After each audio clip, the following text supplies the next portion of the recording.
Hello and welcome to Talking Hearthstone, the podcast where, well, we talk about Hearthstone. I'm Tito Santana, and this is episode 5. First off, I want to say goodbye to Brandon Cole, who passed away this weekend. Better known as Superblind Guy, he was a real force for the community. His passion to make games more accessible to the sightless and sight-impaired community was very inspiring. I had a chance to talk with him on an early episode of Bread and Butter, so if you want to get to know more about him from his own mouth and what he was excited and passionate about, I think it's worth a listen, even if the audio may not be that great. It was early on in our process. I think it was around episode 23. I would definitely, if you want to hear just how passionate he was about bringing games to the sightless community, it's worth a listen. In fact, if it wasn't for him, I wouldn't be doing this show. It might seem like a small thing, but he was just that inspiring, and he wanted to bring more content to the sightless community. And like I said, we do a little bit. That's kind of the end of the game. We could talk through a game, and not enough YouTube content or Twitch folks do that. So, I thought it was a good thing, and we're gonna miss him. He was a tremendous person. So, just the best way to remember him is keep accessibility in mind when you do things. Even when you post something like an image, I'm not great at this. I've been working on it. I'm working on it more. But if you place an image, adding alt text, that way on the people that are scrolling through can understand the joke or the meme or whatever it might be. So, rest in peace, Brandon. We will miss you. So now we have to transition to Hearthstone, of course, which is always awkward when something like this happens, but we have to do so nonetheless. Last season, I finished right around 2,500. I think it was 2,504, which for me is my second best finish ever, and is the third straight month I have improved my ending rank, so I'm hoping to keep that going. I also got my first spicy pretzel mustard in the form of a George Dragon deck. Turns out, having a board full of Divine Shield dragons with Wind Fury, pretty good. So we'll see how this month goes. I want to do better. I want to try to get to that 11 stars. I've done it once, and that was with Shadow Priest. I'm hoping to do it again. But now it's time to talk about the Mage cards from Perils in Paradise. Now, this is new to me to go through all the sets. We don't really do this on Bread and Butter. We talk about some cards, or we do a thing a certain way. In fact, this week on Bread and Butter, we talk about kind of how do you evaluate cards. So it's worth a listen. We had World 8 on, so please give that a listen if you want to kind of get an idea of how people evaluate cards. But we're going to talk about the Mage cards today, and like I said, I'm not going to go through every single card out there, but I'm talking generalities and talk about some of the cards that I'm kind of excited about. And this is a weird set because of the Taurus mechanic, right? So you're not just talking about the Mage cards, you're talking about how the Mage cards are going to affect, I forget which set uses Mage as their Taurus, but I also know that Mage, Taurus, and Paladin. So there's more to consider when you're looking at these deck building things. So I think a good place to start here is location. The location is a 3-mana, 3 durability card called Tide Pools, and the ability is discover a spell that costs 3 or less. After you cast the spell, and it doesn't have to be the spell you just discovered, reopen this. So this is going to possibly allow for some rapid fire casting, which might pair well with their drink called Seabreeze Chalice.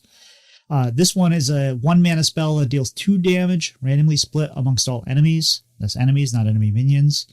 And as with all drinks, you get to cast it 3 times. So I can see you getting this down on 3 and then rapidly building up some spells and burning through your drink. Possibly clearing their board that early and doing some damage face. So I think there's a lot of potential there.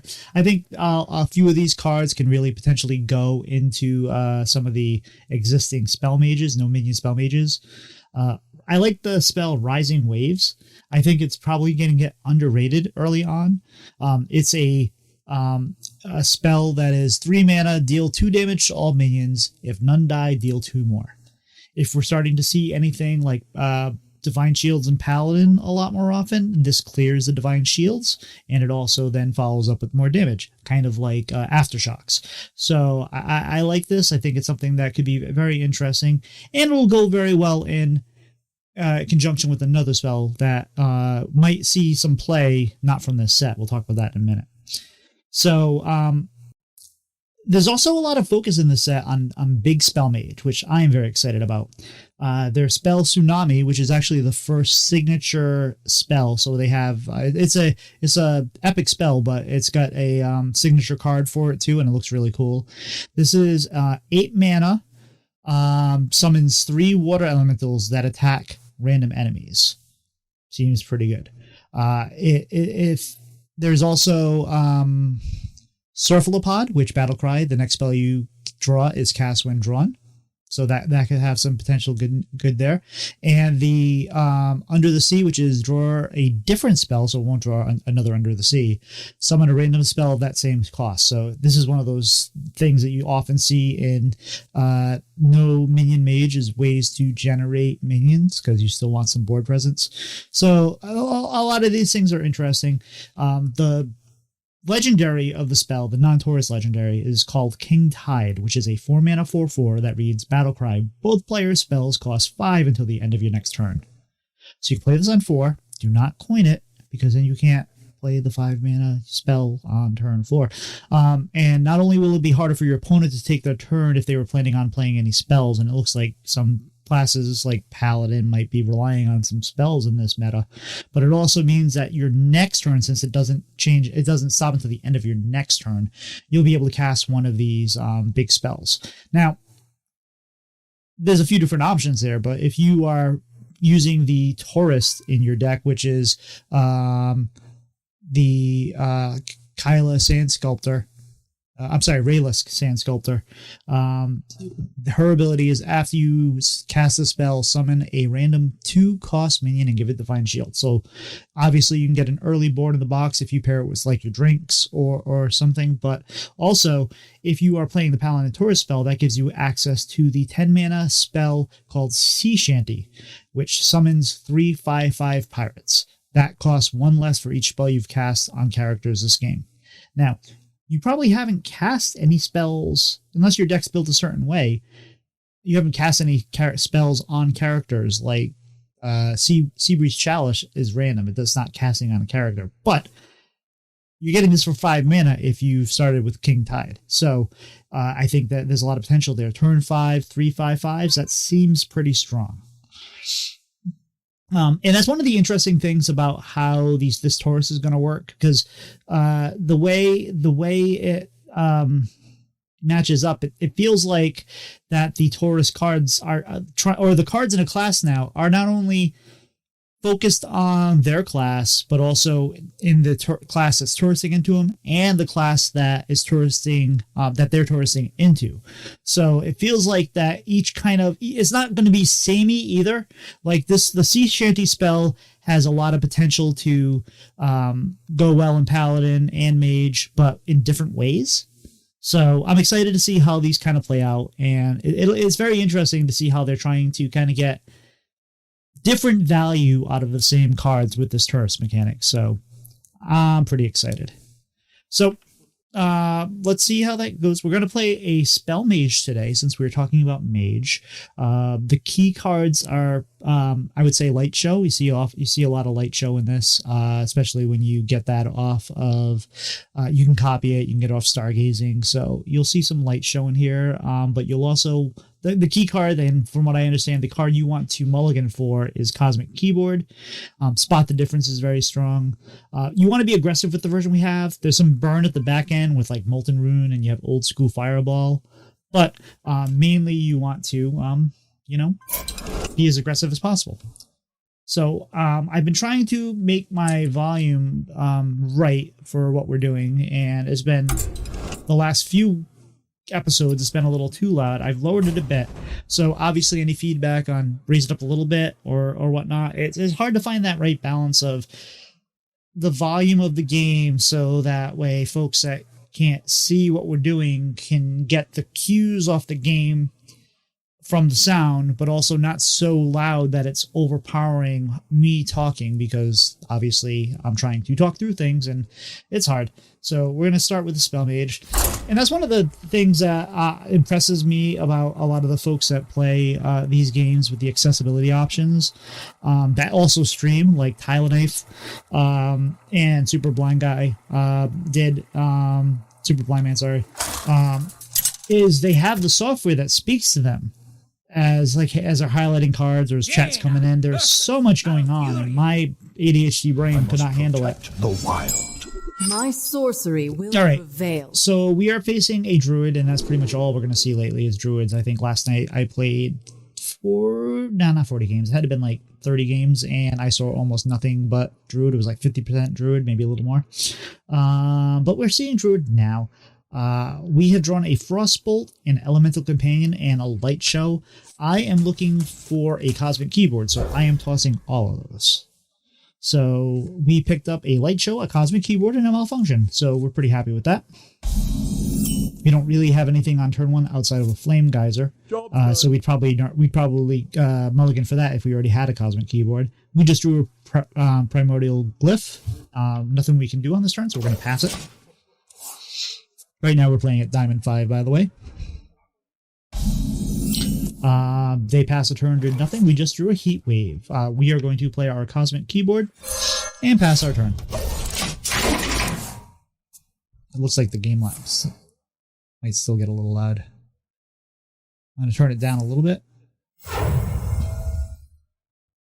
I'm looking at numbers. The clicks from highlighting things was fine, but our opponent just played Malfurion's Gift, which gave them a Wild Growth, which they coined out. So they are now at 3 mana. We are now at 3 mana, but we are feeling like there's going to be a Boomkin on the way. We drew a Reverberation, so we don't really have a lot to do here. We could Primordial Glyph, or we could Light Show. I don't hate Light Show. This might not be the right play, but I play Light Show now. It starts that counter going, and it generates me a 3/3. So we do that, and we pass the turn. They're at 26 health. We're at 30. This deck feels a little slower to talk about than previous decks. They just played a Splish Splash Whelp, which gives them an extra mana. And they then Hero Powered and attack my face. So we are now at 4 mana. We just drew an Elemental Companion, which is pretty good. I'm going to start with Primordial Glyph. We have Rewind, Stargazing, and Light Show. I think I like the Rewind because I can do that right now. Or actually, so I'm not going to do it yet. Although it doesn't really matter because I don't think that you get a 0 mana. The 0 manas do not actually trigger the Cosmic Keyboard. So we can pick from Glyph or Light Show. I'm going to pick Light Show. And then I'm going to Hero Power the Whelp and swing at the Druid with my 3/3. They are at 24 health. We are at 29 health. But unfortunately, they have a mana advantage. We're expecting to see a Doomkin, and there it is, a Doomkin right there. Doomkin has been very, very good in this meta and has been very strong. And it took a little while for it to kind of find its place, but it sure has. So we drew another Light Show, so we are all about the Light Shows right now. I could be a little more efficient and maybe cast Malfunction, but I don't mind just playing the Light Show here to get another 3/3. We're going to float a mana, but I think that's okay. It looks like so 4 damage went to Malfurion, 2 went to the Boomkin. I'm just going to push my damage face and pass the turn. So they are at 15 health. We're at 29 health. They have a 3/2 Doomkin. We have a 3/3, a 2/2, and a 3/3. They're all those minions that were generated off of the weapon.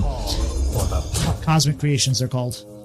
They just played Dorian, and they followed that up with a Frost Lotus Blossom, which was fully developed, and that draws 2 cards, gain 8 armor. So they just drew 4 cards because Dorian gives them a 1 mana copy of each. They just played a Summer Flower Child, which is going to draw 2 big minions, so we might be in some trouble here. They're going to innervate. They play A&R. They refresh their mana crystals. Druid doing Druid things. And they play Ray Estraza. Not a bad turn 5 for them. Actually, that was turn 4 because we started and it is now turn 5. So that is their turn 4. So what do we want to do here? We can reverberations. And what am I reverbing, though? I could reverb the Dorian and then...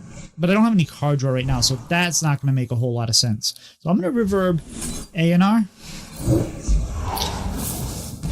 And I am going to play the draw cards until my hand is full. And we drew... we had drawn a Frostbolt before. Now we have an Elemental Companion, a Malfactioning Error, a Spot the Difference, a Flame Geyser, and another Malfunction. On this case, I'm going to just cast Malfunction first to see what we get. Hopefully we hit an A&R. Yeah, which we did. Alright, so we did some damage. We are going to swing our 3-3 and our 2-2 into the taunt. They still have Rheastraza at 8-6. The Nest, they have Dorian. We have 1 mana A&R and a 5-5 Timeless Ancient. Here comes Nomelia, a 1 mana Nomelia at that, which clears my A&R. They play a Starlight Whelp, and they follow with an Innervate. They're still at 9 mana, by the way. I bestow these. And here's the 9 mana A&R, which they will then refresh their mana crystals, get a 5-5 Ancient. This game is not looking like it's going to go well for us. But I never give up, unless I know that there's absolutely no way out.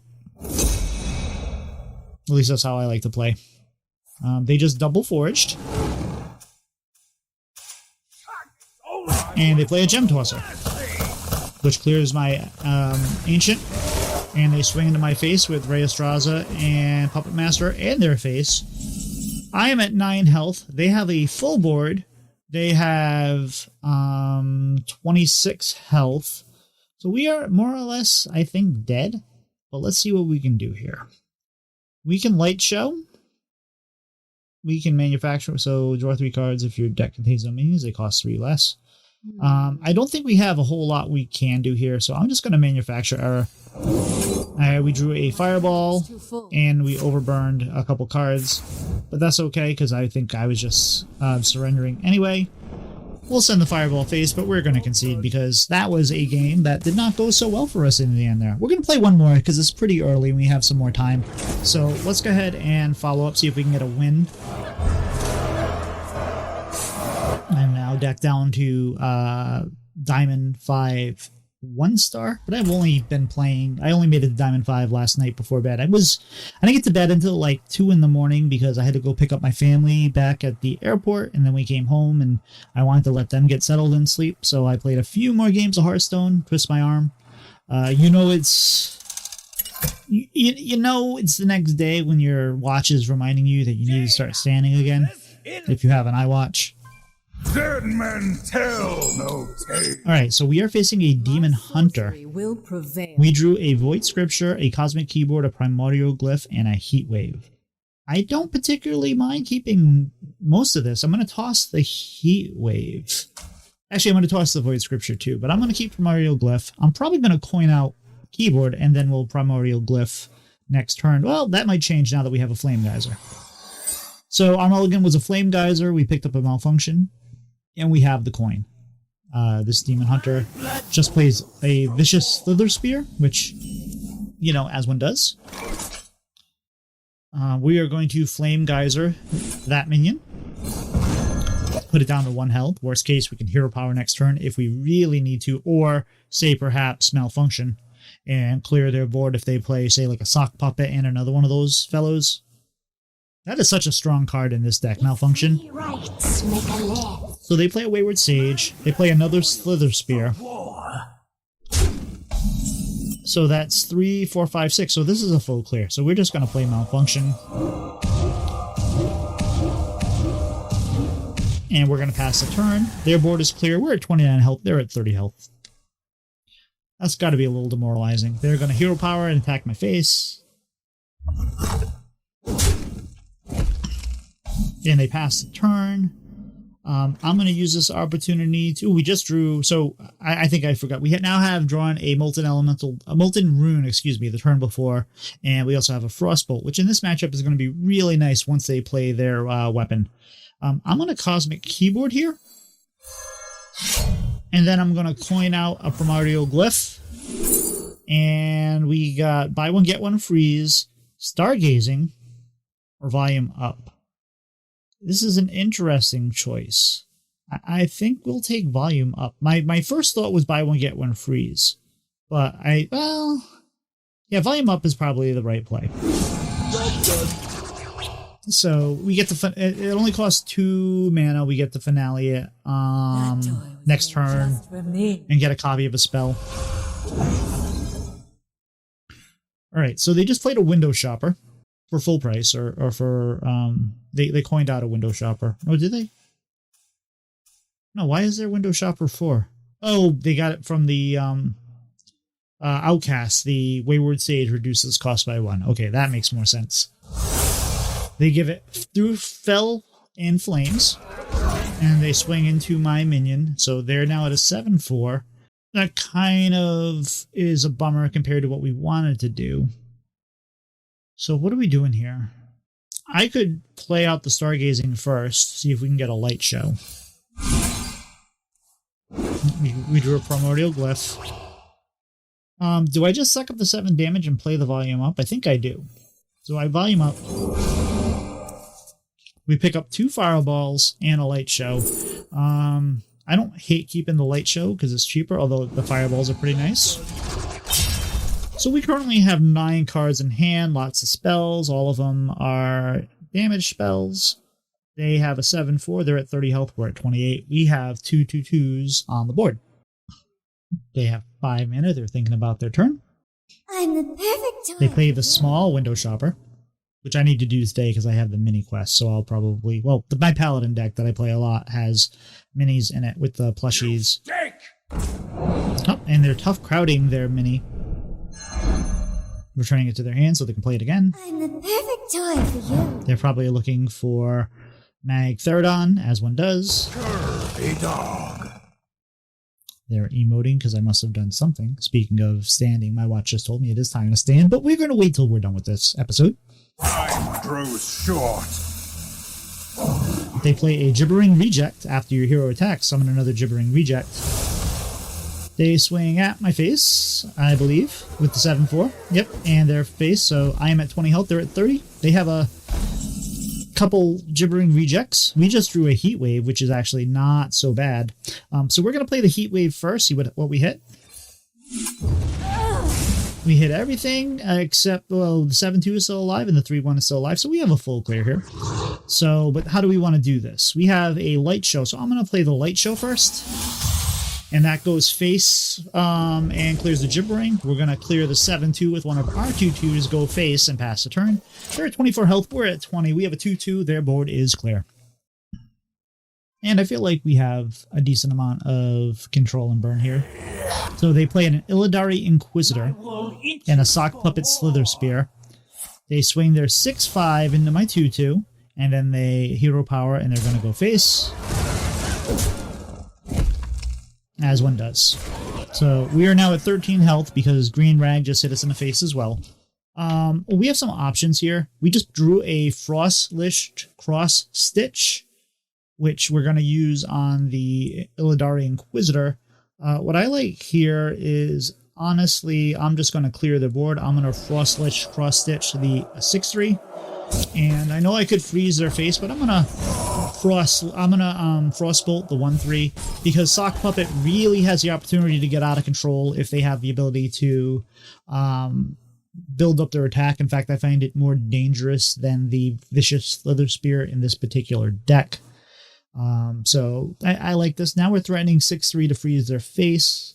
Yes, we're at 13 health, they're at 24, but I don't feel like we're at that bad of a disadvantage. Until they play their Titan, which they did. So their Titan is Argus the Emerald Star, which minions to the left of this have Rush, and the ones to the right have Lifesteal. Normally they're probably going to play the ability that generates 2 demons on each side. but it's hard to tell for sure. Now, one nice thing to remember is about Titans, if you freeze them, then they cannot use their abilities. The other thing to remember is they technically have either rush or charge. So if you have one of those minions that gets put dormant, even if it's used all its abilities, you may still be able to attack. I'm pretty sure it's charge, actually. I had that happen in a game against Painlock where they sheriffed my Paladin Titan, but I was able to use it to attack and buff it. Alright, so they use their ability to discover a Death Rattle card. It costs 3 less. So what do we like here? We have 7 mana, we drew a Cosmic Keyboard. I don't mind playing the Cosmic Keyboard first. That leaves us with 5 mana. I am going to Primordial Glyph, see what I discover. We have Counterspell. Oh, buy one, get one freeze. That seems pretty good in this situation. So that draws me a 2/2. I'm going to buy one, get one freeze their Titan, which generates a 1/1, which is fine. I have 2 mana left. I'm going to forge my Molten Rune, and I'm going to push my 3/6 face, which puts them down at 21 health, and we're going to pass the turn. So they're at 21 health. They have their Frozen Titan. We have a 3/6, a 2/2, a 5/9 Titan, and a 1/1 with Lifesteal. We also have 1 extra tick on our keyboard, but we're only at 13 health. But we've made things a bit more difficult for them, given that everything's frozen, and they're not going to be able to swing. And we have some burn, and we have some ability to deal with things. Worst case, I can always freeze the Titan again if I'd rather do that, but we also have the Molten Rune, which is 6, 12. We can do 12, 13, 15, 16, 17, 18. We're getting close to lethal here. They start off with Illidari Studies, and they Workshop Mishap my 2/2, which does damage to both those minions. So what does it do? It wasn't deals 5 X damage to a minion, excess damage, both neighbors, outcast gain lifesteal. So they are back to 29 health. They also just played Pozic, the audio engineer, so I now have 2 audio bots in hand, and they played a Greedy Partner, which generated a coin, so they have something 2 mana. They played the Greedy Partner to the left, so it had Rush. So now we're still in kind of trouble here. I don't particularly hate... I'm going to start off, and I'm going to use the ability to reduce... all minions, so that doesn't really help. I'm going to cast the Army, so summon 2 4/4 elementals with Taunt. So I have 2 with Rush, 2 with Taunt. I'm going to run one of the 2/2s into their Greedy Partner, killing it. I am then going to... Let me see, how do I want to do this here? 3, 6, 7, 8. I'm going to run the Frost Lich into the Argus so they can't use it again next turn. We can Fireball it next turn if we want to, or if that makes sense. I'm not necessarily worried about them getting the audio bots. So I'm going to Molten Rune to the face. Actually, hold on. Let me check my hand space. 9, 8. Yeah, I have enough to do that. I'm going to Molten Rune to their face. Ooh, excellent. I got a Frostbolt and I got a Shadow Step. So I'm going to freeze their face. And I'm going to swing with my 2/2. No, I can't. I'm just going to play a Light Show. And I'll... Yep, there we go. So we killed the Pozic. They got their 2 audio bots. So they have a 5/4 Titan that's frozen. They have a... their heroes at 20 and frozen. They have 2 audio bots that are 3/3 with lifesteal because they're on the right side of their Titan. We have a 2/2, a 5/6 Titan, a 2/2, a 2/2, and a 3/3, but we do have a Shadow Step, so that feels kind of nice. They just played Spirit of the Teams, but they're not going to be able to do anything with it because they are frozen. They hero power anyway, and then they play Going Down Swinging, so even though they can't swing after that, I don't think they can swing after that. It clears my board outside of 5/1 for the Titan. So good play for them.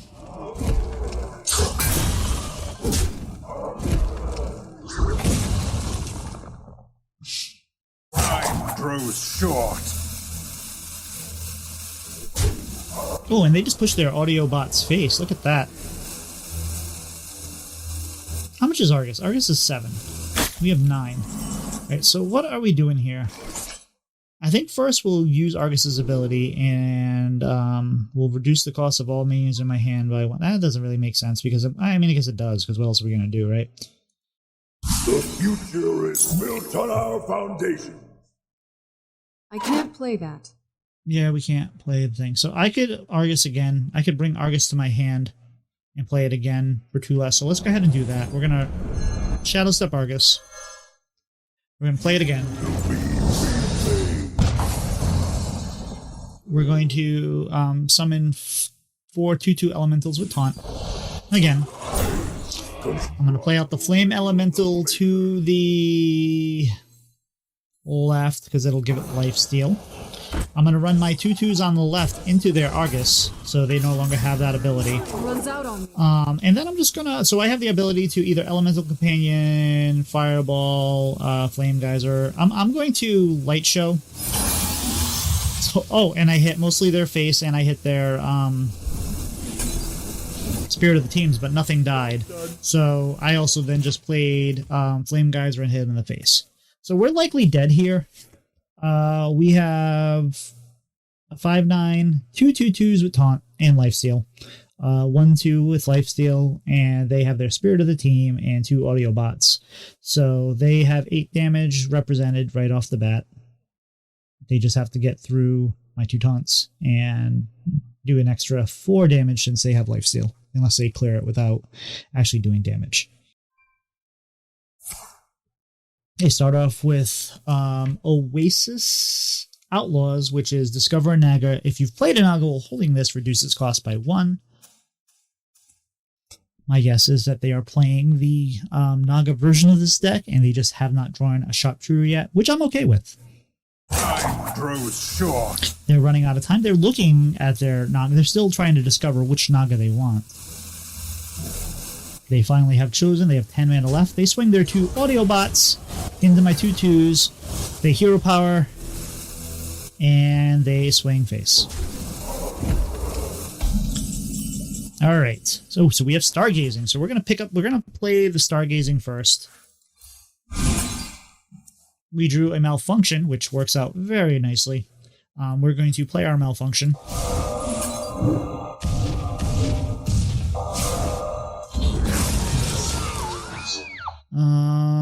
What else can we do here? I'm going to look for a Death Rattle minion. I'm going to just cost 3 left using the hero power there. I'm going to look for something with taunt. So we have our choices of Sylvanas, Windrunner, Thunderbringer, and Tram Mechanic. We are going with Thunderbringer. We are going to put that on the right side of it so it has lifesteal. I'm going to swing, and I'm going to play the Flame Elemental also to the right side of it. So they have 3 cards in hand. They have 17 health. We have 3 cards in hand, 2 being Fireballs, 1 being an Elemental Companion. We have a 5/9 Titan. We have 6/6 Thunderbringer, and 2 1/2s with nothing outside. All 3 on the minions on the right side have lifesteal. I'm not throwing away my shot. They found a Blind Eye Sharpshooter, so they play that. They're going to put Bellfire and Flames on it to do 2 damage. They play Parched Desperado, which does 2 damage to one of my 1/2s, killing it. They play their Coin, which does 2 damage to the Thunderbringer. My wool eats. They play Sock Puppet Slither Spear, which does 2 damage to Argus. They play Burning Heart on my Thunderbringer, which then does 2 damage to the Thunderbringer. Ooh, did they get enough here? They play Wayward Sage, which does 2 damage to my face. They have 6 damage. They have, momentum, and they win. And that did 2 more damage to my face. So they have 10 damage destroying face. They hero power for good measure. And they swing into my face, thus killing me.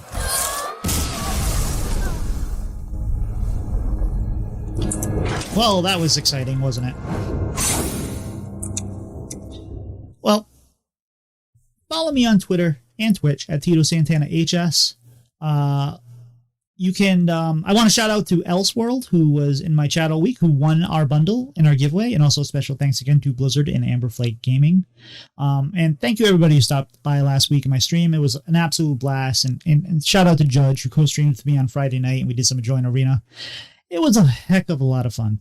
But remember, just be good to each other, and I guess I'm done talking. Have a great day.